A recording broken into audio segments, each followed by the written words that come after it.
Էլեկտրաէներգիայի և գազի գինը 2025-ին մնացել է անփոփոխ։ Էներգետիկայի շուկայի մրցակցային հատվածում 645 սպառողներ են գործել և ձեռք է բերվել երկրի էլեկտրաէներգիայի 33%-ը։ Հանրային ծառայությունները կարգավորող հանձնաժողովի ղեկավարը նախորդ տարվա աշխատանքի արդյունքներն է ամփոփում։ 2025-ին 23,4%-ի է հասել վերականգնվող էներգետիկայի մասնաբաժինը շուկայում։ Մյուս կողմից, սա խնդիրներ է առաջացրել էներգետիկ համակարգում, ինչի հետևանքով արևային կայանների սուբսիդավորումն է դադարեցվել։ Մեսրոպ Մեսրոպյանն անդրադառնում է նաև 2025-ի կարևորագույն իրադարձություններից մեկին՝ հեծի շուրջ տեղի ունեցող պրոցեսներին։ Պետությունը պետք է նախկին սեփականատերերին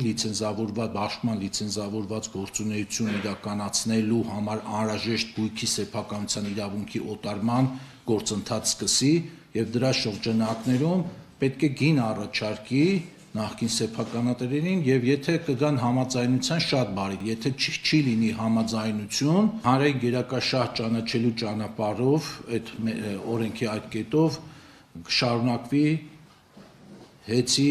բաժնե մասերի եւ գույքի օտարման իրավունքի փոխանցման հարցը։ Այս տարի եւս քաղաքացիներից ստացվել են հեծում հնարավոր հավելագրումների հետ կապված դիմումներ, որոնք քննվում են, սակայն հանրային ծառայությունները կարգավորող հանձնաժողովի նախագահը վստահ է, որ քաղաքացիներն այդ կառույցի աշխատանքից այժմ հիմնականում գոհ են։ Ճիշտ է, հոսանքազրկումները շարունակվում են, բայց դրանք ըստ նրա ավելի շատ չեն, քան նախորդ տարիներին։ Ի դեպ, հենց այս գործոնի հետ է կապված հեծի նախկին ղեկավարության ավելի մեծ ներդրումների մերժումը։ Առաջարկում էին մեզ 37 միլիարդի փոխարեն կատարել 25 թվականին 47 միլիարդ պայմանով, որ այդ պլանային անջատումների քանակը, երբ որ այդ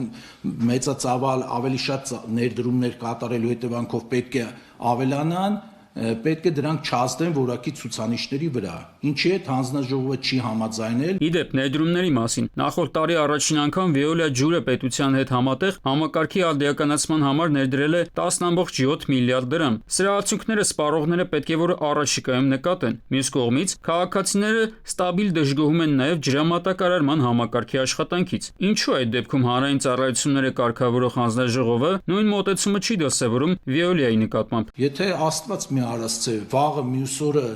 Veolia ընկերությունում եւս այդպիսի կրիտիկական իրավիճակներ կստեղծվեն, որ մենք տեսնենք, որ ամբողջ համակարգին գլխին վտանգ է կախված, մենք կգնանք ֆունդամենտալ եւ ռադիկալ քայլերի։ Իհարկե ես հասկանում եմ, անցած անգամ էլի ասեցի, որ ես էլ ձեր նման քաղաքացի եմ, եւ մեր տանն են ջուրը անջատում, մենք էլ ենք խնդիրներ ունենում։ Հանրաժողովին համարում ես, ասենք թե լուրջ մարմին նամակ ես գրում, բնակիչով կամ ինչ-որ